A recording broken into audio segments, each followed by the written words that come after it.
Ce soir-là, à Jérusalem, l'ambiance était à la fête. Les centaines de participants gonflés à bloc et les discours enflammés. L'accord d'Oslo est mort, lance ce politicien. Le peuple d'Israël vit. 11 ministres du gouvernement israélien étaient présents.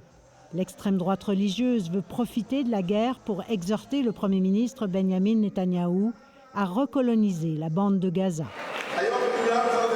Si nous ne voulons pas d'un autre 7 octobre, dit le ministre de la Sécurité publique, nous devons rentrer chez nous et encourager l'émigration volontaire. À Kedumim, une implantation juive de Cisjordanie occupée, nous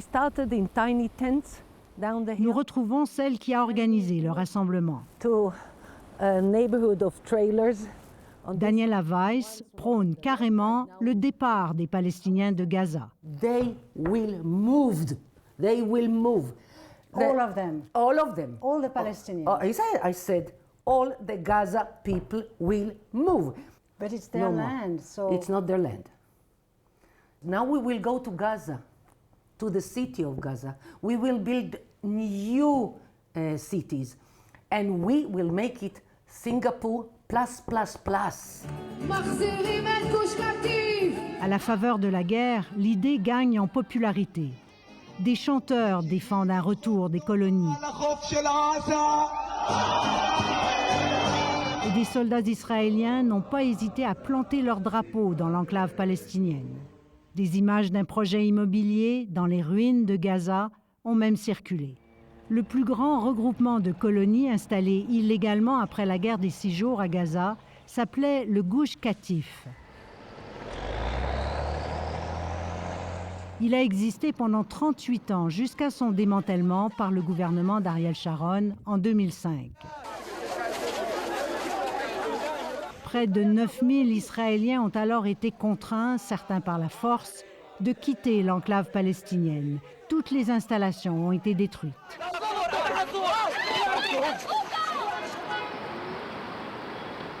Au petit musée de Gush Katif, Michael Picard se souvient de ce départ forcé.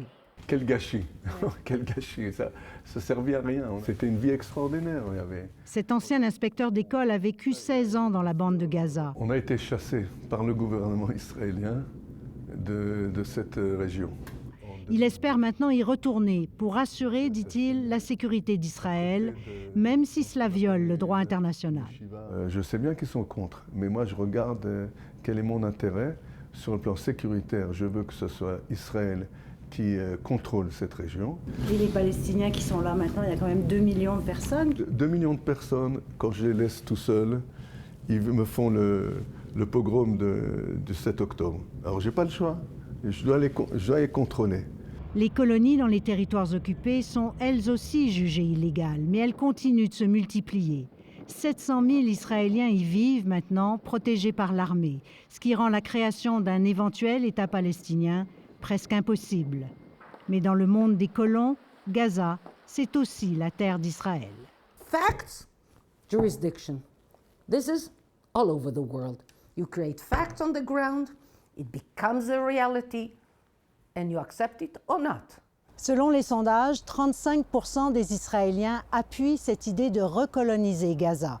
Le Premier ministre Benjamin Netanyahou, lui, reste vague sur ce qui va se passer après la guerre, mais il est très impopulaire et pour survivre, il dépend de cette extrême droite religieuse qui, justement, défend cette idée.